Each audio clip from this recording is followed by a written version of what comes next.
என் பேர் ஜெயமோகன். நான் இந்த கோயிலோட காசி விஸ்வநாதர் சமேத அயலாண்டீஸ்வரி கோயிலோட துணை செயலாளர் மற்றும் அறங்காவலராக இருக்கிறேன். நான் வழக்கறிஞர் தொழில் பண்ணிகிட்ருக்கிறேன்.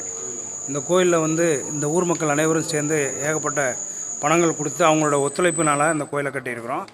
இந்த கோயிலில் அமைந்துள்ள வெற்றி விநாயகருக்கு இன்றைக்கு தினம் கும்பாபிஷேகம் நடைபெறுகிறது. அது இல்லாமல் இந்த கோயிலில் ஒரு சிறப்பான அம்சம் என்னன்னாக்கா, தமிழ்நாட்டில் மொத்தம் 12 சொர்ணாகர்ஷ்ண பைரவர் திருத்தலங்கள் இருக்குது. அதில் 13வது கோயம்புத்தூர் மேட்டூரில் உள்ள இந்த கோயிலில் தனிப்பட்ட கருவறை அமைச்சு தனியாக ஒரு சன்னதி அமைச்சிருக்கோம். இந்த கோயிலில் வழிபட்டிங்கனாக்கா சகல விதமான தோஷங்கள் பரிகாரங்கள் எல்லாமே செய்யலாம். அந்த இதில் அது இல்லாமல் சொர்ணாகர்ஷ்ண பைரவர் வழிபடும் பொழுது நிறைய செல்வங்கள் மற்ற என்னென்ன ப்ராப்ளம் இருந்தோ எல்லாமே நிவர்த்தி ஆகுங்கிறது ஒரு ஐதீகம். அதனால தான் தாடிக்கொம்பு திண்டுக்கல் இங்கேருந்து தாடிக்கொம்புக்கு கோயம்புத்தூரில் உள்ள மக்கள் தமிழ்நாட்டில் உள்ள மக்கள் எல்லாரும் அங்கே போகிறாங்க. அதனால் இந்த சன்னதியை சிறப்பாக இங்கே அமைச்சிருக்கோம்.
Nah,